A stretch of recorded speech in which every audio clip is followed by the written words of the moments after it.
And if I told you once, I ain't gonna tell you twice.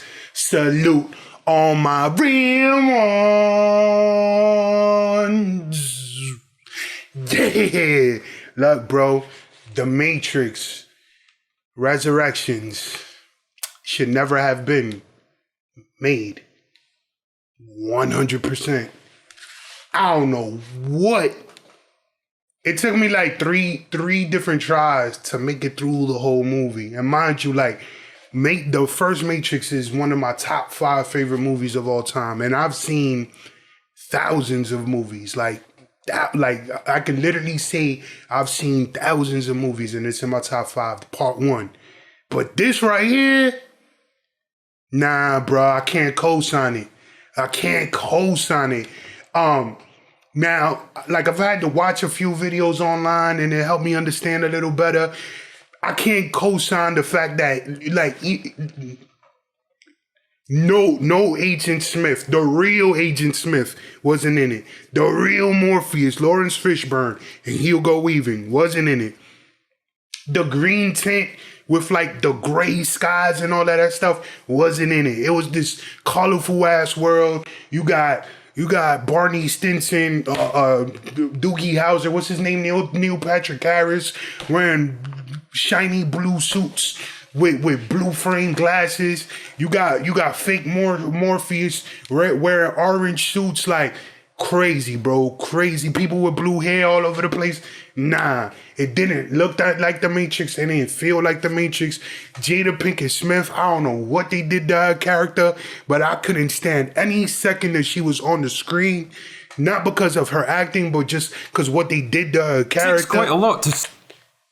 I could go on and on and on. Like, nah, bro. I promise y'all. I had this thing where I watched the Matrix trilogy probably once every year. Like once a year, sometime through the year, I'll watch the trilogy. Most often. I'm never watching this movie ever again. Never. Even the stuff with Trinity, right? Where it's like, they made her the one. I know a lot of people have beef with it. I don't have beef with the fact that they made her the second one. So technically Neo's not the one. They're both the one or the two. However the hell you want to talk about it. The thing about it is that, like, I don't know if it was some social justice, whatever, like, to try to make her badass, but it's like, bro, Trinity has always been a G. She's always been a gangster. She's always been badass. She was the first human to kill an agent. Remember when Neo first dodged the bullet and it hit his thigh, and then she came out the side and clapped dude in the temple? That was an agent. Got him up out of there. Killed an agent. She was out here whooping butt from the first scene in the first Matrix. She was out here whooping butt, and in part 2, whooping butt. Like, but y'all needed to make her be able to fly. And I understand that when he saved her and he put his hand in her chest and his code got imprinted on her, but it's like it almost negates his whole story. Like, I don't know, bro. I'm not with it at all. Like, not with it at all. Or if you're gonna make her strong, cool, make her strong. You had to weaken him. Like, now all of a sudden he can't fly, but he learned to fly off screen. Miss me with it.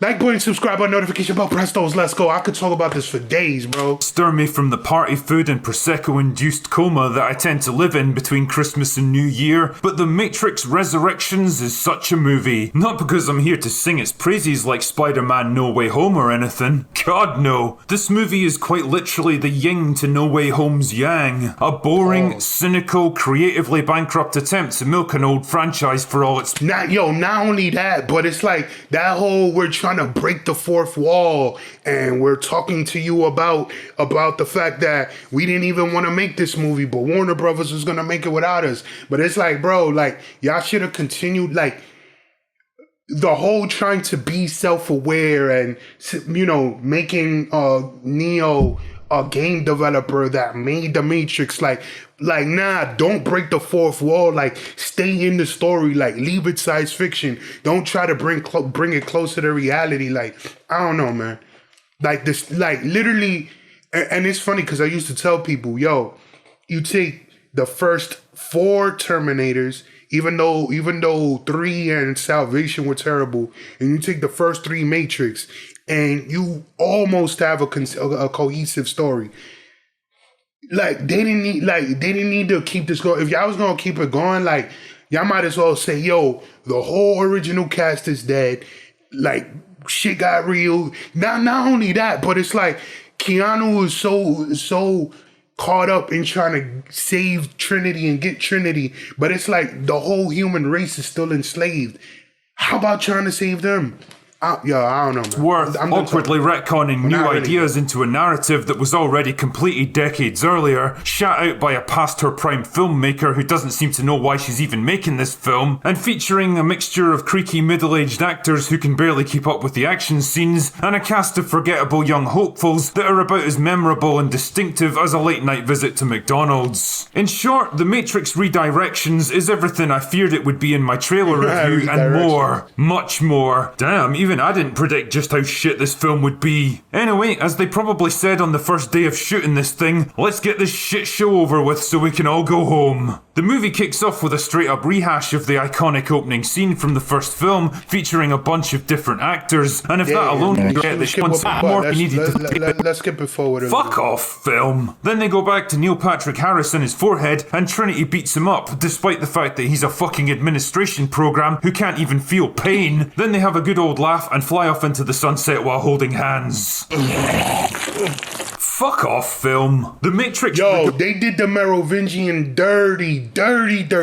There's people that was online that, mind you, like, I'm one of those people where when I watch a video, especially that I'm really interested in, I'm gonna go through like 50, 100 comments. There were people that were like, oh, they loved crazy, psycho, hobo, neurotic Merovingian. Like, nah, like the Merovingian was like this cool dude, like, you know what I'm saying? Like, if you're gonna bring him back, you gotta bring him back like cool. Like I understand people wanted to see him like, you know, broken and shattered and all this stuff. It's like, nah, like, and then you made him all crazy and bummed. Like, why would a program be crazy and hobo-ish? Like, he's a program. Like, what does he... Regurgitations is a fucking ridiculous disaster of a film that reads like a piece of clumsy fanfiction written by... Yo, that too. Them shootouts. There was the shootout where they came to get the Neo in the bathroom or whatever, and like Morpheus or whoever the dude is, like, I can't forget which one's Morpheus, the one with all the robots or this dude. It's probably this dude, and he flipped, and they're shooting from like point blank and just completely missing. And then there was another shootout in front of the cop cars. I'm like, yo, so nobody has aim, nobody can hit anything.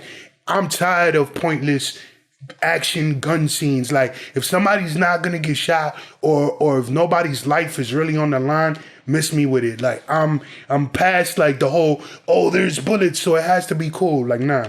Sweaty, overweight teenager from 2004 who was bummed out that his favourite heroes got killed and wanted to bring them back to life again for more adventures. It accomplishes absolutely nothing except to undermine and reset everything that happened in the previous 3 movies. Once again, Neo's trapped inside the Matrix has to be...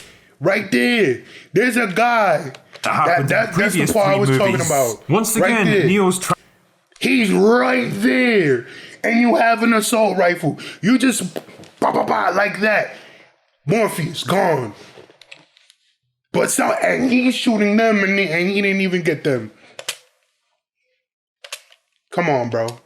Trapped inside the Matrix and has to be freed so that he can see the world for what it really is. Once again, humanity is enslaved by the machines and only a small force of resistance fighters can rescue them. Once again, there's hovercrafts and sentinels and a human city deep underground. And once again, a character has to discover their true power so they can fulfill their destiny. It doesn't just recycle the same concepts and philosophical ideas, it literally rehashes the same exact scenes, dialogue and characters beat for beat, sometimes even going so far as to overlay footage from the original movie, instead of paying homage to its predecessors and cleverly working in iconic lines and character beats into a new story like, say, No Way Home. The Matrix Revelations just straight up copies stuff under the weak pretense that it's ironically making fun of cash grab sequels. Sorry Lana, but you don't get to have your cake, eat it, and mock the whole concept of cake at the same time. Back when I reviewed the trailer, I questioned why they would even make a sequel like this long after the Matrix bubble had burst, and what new ideas they could realistically bring to a narrative. Right, like,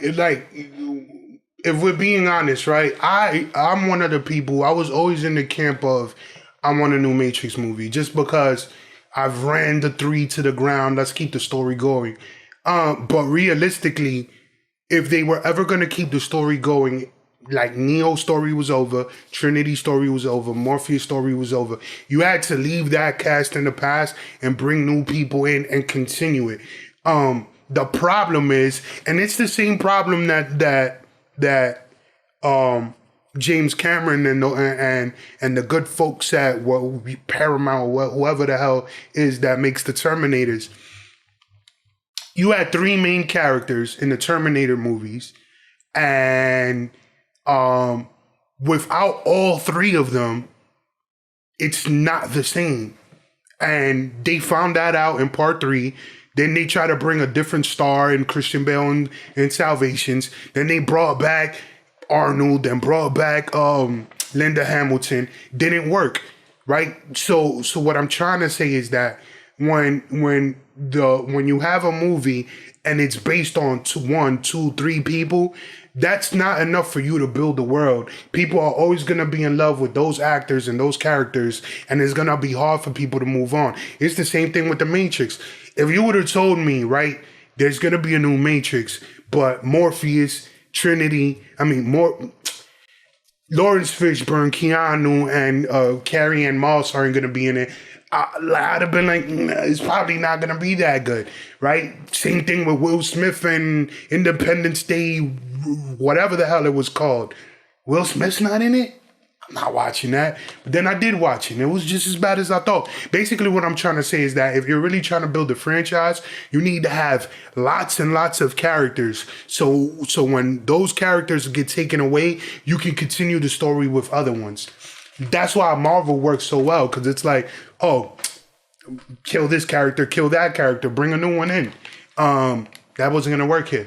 That already felt pretty complete. And after watching it from start to finish, I still can't fucking tell you, and I don't think Lana Wachowski can either. There's some pretty crude observations about modern culture being obsessed with feelings over facts, which I can almost imagine driving certain parts of Twitter into a frenzy of impotent rage. Some extremely clunky dialogue about the red pills and how a person's life boils down to more than just a binary choice. I wonder what that might have been influenced by. And if I was to be super forgiving, I'll acknowledge that the film's message that neither men nor women can reach their full potential alone, and that a union of the two is needed to maintain a balanced society, is actually a pretty fair one. And again, picturing the reaction to a premise like this really does put a smile on my face. But generally speaking, the film feels like a cynical repeat of the same process that drove The Force Awakens, reintroducing characters and events from previous movies and using them as a jumping off point to retell the same fucking story all over again. Like the romance between Neo and Trinity. I mean, as cool as they were individually, they weren't exactly electrifying as a couple, so it's kind of baffling that their love for each other now forms the core of this story. Their romance scenes always felt like two... That and the whole Matrix can't survive without them.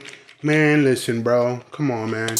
But at 57, he just doesn't have the kind of speed and energy that made the Matrix's fight scenes so fucking incredible to watch. The fights here are slow and clumsy and lazily shot, and it feels like such a step backwards from the fast-paced, highly technical kung fu fights that we once had.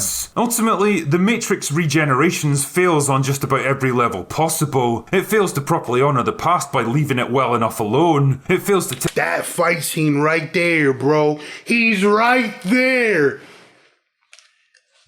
What am I gonna give the Matrix from a 1 to 10?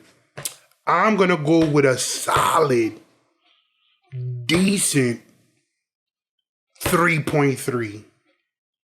garbage, garbage, garbage, garbage. Like completely let down. And the fact that I'm never gonna watch this movie again is emphasis. Like I saw Tomorrow War twice. Tomorrow War, which wasn't even that great, but I saw that twice. And that's how I rate whether or not a movie is good. Am I willing to watch it again? I said, yo, you know what? My brother and some other people that, you know what I'm saying, wanted to chill, wanted to watch the movie. We saw it. I was like, cool. I don't mind watching it. You tell me, yo, let's watch this. Nah, I'm cool. I'm good. I'm gonna go like take out Splinters or something. I don't know, man. But let me know in the comment section what y'all thought about the movie. Am I being harsh for harsh sake? Or like y'all with me on this? My name is Rain. Catch you on the flip side. RCP salute. Wait for it. Dab on them.